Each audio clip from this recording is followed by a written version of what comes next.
Good morning student. तो अपना आज 5th पॉइंट चलना है। Can we make changes in the constitution if the condition needs so, यानी कि क्या हम लोग हमारे संविधान में परिवर्तन कर सकते हैं यदि ऐसी परिस्थितियां आवश्यक हो जाती हैं तो। यस ऑफ कोर्स, हाँ निश्चित रूप से। Democracy and the constitution of a democratic country both are based on rational thoughts. लोकतंत्र हो या किसी लोकतांत्रिक देश का संविधान, दोनों की दोनों चीज़ें रैशनल थॉट्स पे आधारित होती हैं। The constitution of our country is the biggest constitution in the world. हमारे देश का जो संविधान है वह पूरे संसार का सबसे बड़ा संविधान है। It has all provisions and laws regarding the vast diversity in living style, religious belief etcetera among the people of India. हमारा जो संविधान है इसमें हर वो यानी कि इतने सारे प्रोविजंस हैं, हर एक वो लॉ है जो इतनी बड़ी डाइवर्सिटी, इतनी बड़ी विविधता होने के बावजूद ये सभी के लिए लिविंग स्टाइल, रिलीजियस बिलीफ सबके लिए क्या करता है, प्रोविजंस रखता है। यानी कि हमारा संविधान दुनिया का सबसे बड़ा संविधान है और इसमें हमारे देश की संपूर्ण डाइवर्सिटी के लिए डिफरेंट प्रोविजंस और लॉज अवेलेबल हैं। But the makers of constitution have mentioned the process of making changes in the constitution if something important has been left or some new circumstances need so। लेकिन फिर भी हमारे जो संविधान निर्माता थे उन्होंने पूरी की पूरी प्रोसेस को यहाँ पर मेंशन किया है कि किस तरीके से हम संविधान में परिवर्तन कर सकते हैं यदि कुछ इम्पोर्टेंट लिखना या उसमें मेंशन करना रह जाए या फिर ऐसी परिस्थितियाँ उत्पन्न हो जाए जहाँ पे हमें कुछ नया ऐड करना हो। The procedure of amendment in the Constitution is laid down in Part 20, Article 368 of the Constitution of India। अगर हम लोग बात करें संविधान में परिवर्तन करने के प्रोसीजर के बारे में, तो ये सारा का सारा जो प्रोसीजर है यह संविधान के 20वां जो अध्याय है उसमें आर्टिकल 368 में हमें देखने को मिलता है। As a result of this provision, 104 amendments or changes have been made in the Constitution of India till 25th January 2020। और इन प्रोविजंस का ही इस्तेमाल करते हुए अब तक 104 अमेंडमेंट जो है हमारे संविधान में कर दिए गए हैं। कब तक की बात कही जा रही है ये? 25 जनवरी 2020, यानी 25 जनवरी 2020 तक हमारे देश में 104 अमेंडमेंट किए जा चुके हैं। छठा पॉइंट है an example of the recently design constitution, यानी कि हम यहाँ पे एक उदाहरण के बारे में देखेंगे जिसमें हम लोग अभी अभी नया कोई संविधान बना हो। ये ऐसा हमें एक एग्जाम्पल चाहिए। Here we are giving you an example of such a country which was one of the most condemned undemocratic countries in the world till 1994। हम यहाँ पर एक ऐसे देश का एग्जाम्पल लेने वाले हैं जो सबसे ज़्यादा कंडेम किया हुआ, सबसे ज़्यादा जिसकी बुराई की गई, दोष लगाए गए अनडेमोक्रेटिक कंट्री, अलोकतांत्रिक देश था। कब तक था ये अलोकतांत्रिक? 1994 तक। बट ऑन 26 अप्रैल 1994, लेकिन 26 अप्रैल 1994 में क्या हुआ? It became a democratic and now seen as a model of the democracy. लेकिन 26 अप्रैल 1994 को यह अलोकतांत्रिक देश क्या बन गया? लोकतांत्रिक देश बन गया। और अब इस देश के संविधान को, इस देश के लोकतंत्र को एक रोल मॉडल की तरह, एक आदर्श लोकतंत्र की तरह, आदर्श संविधान की तरह यहाँ के देश को देखा जाता है। The constitution of south Africa consist of preamble 14 chapter containing 244 sections and 8 schedule. South Africa का संविधान है, यहाँ पे प्रियम्बल है, उसके बाद 14 चैप्टर हैं। उन 14 चैप्टर के अंदर टोटल 244 क्या हैं? सेक्शंस हैं और यहाँ पे टोटल 8 शेड्यूल भी हैं।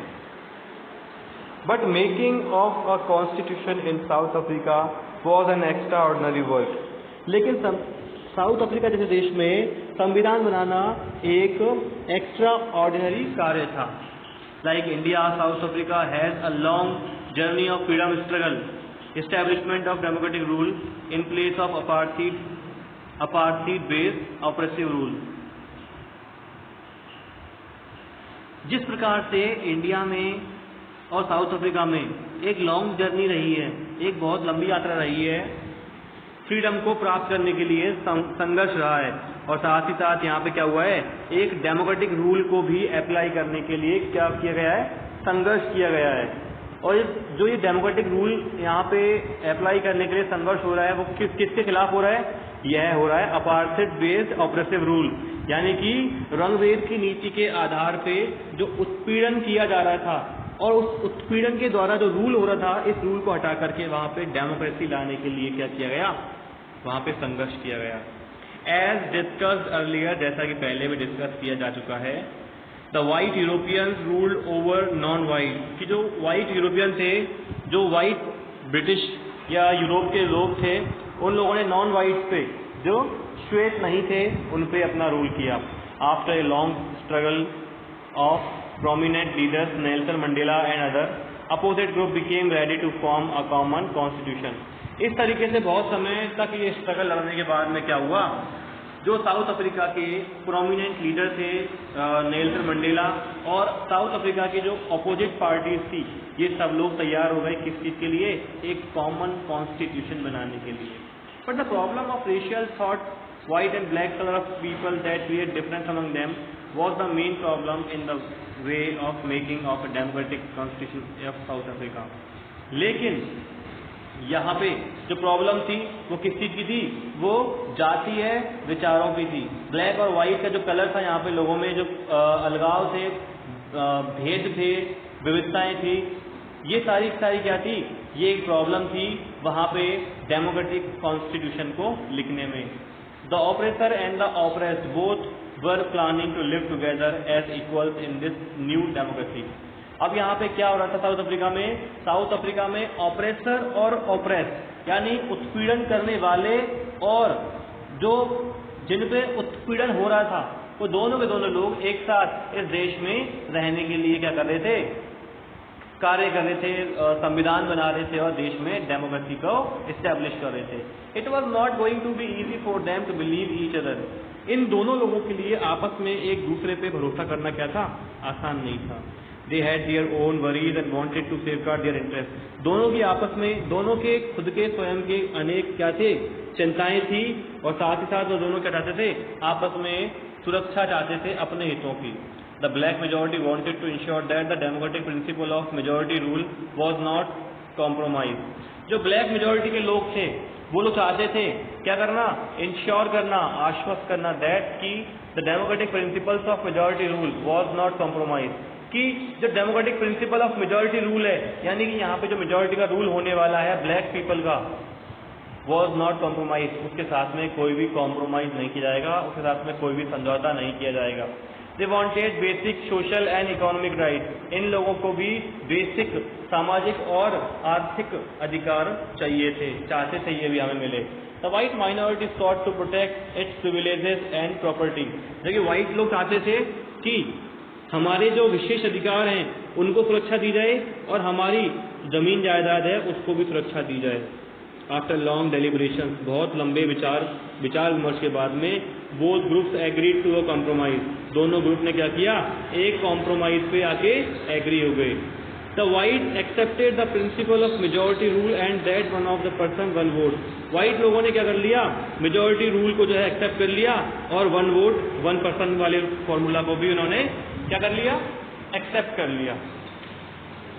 आगे क्या हुआ, दे ऑल्सो एग्री, वो लोग इस बात पे भी सहमत हुए, and accept some basic right for poor and the workers. इसके अलावा उन लोगों में एक एग्रीमेंट भी हुआ और उन लोगों ने एक्सेप्ट भी किया किन चीज़ों के बारे में, कुछ बेसिक राइट के बारे में गरीबों के लिए और वर्कर्स लोगों के लिए। The black admitted that, black लोगों ने ये माना that majority rule would not be absolute, कि मेजोरिटी रूल जो होगा वो एब्सोल्यूट नहीं होगा, अपने आप में सर्वे सर्वा नहीं होगा। They accepted that the majority would not take away the property of the white minority. इसके अलावा मेजॉरिटी लोगों ने ये भी माना कि हम लोग जो है वाइट माइनॉरिटी की, जो वाइट पीपल हैं, यूरोपियन लोग हैं, उनकी प्रॉपर्टी को भी नहीं छीनेंगे। This compromise was not easy. यह जो समझौता हुआ था वह आसान नहीं था। How was this compromise going to be implemented? अब आखिरकार इस समझौते को किस तरीके से इम्प्लीमेंट किया जाने वाला था? Even if they manage to believe each other, हालांकि वो लोग किसी तरीके से मैनेज किए कि हम लोग एक दूसरे से विश्वास करेंगे। What was the guarantee? लेकिन गारंटी क्या थी? That this trust will not be broken in future, कि यह जो विश्वास है वह आने वाले समय में कभी तोड़ा नहीं जाएगा। तो आज के इतना ही रहने दें, बाकी नेक्स्ट क्लास में। Thank you.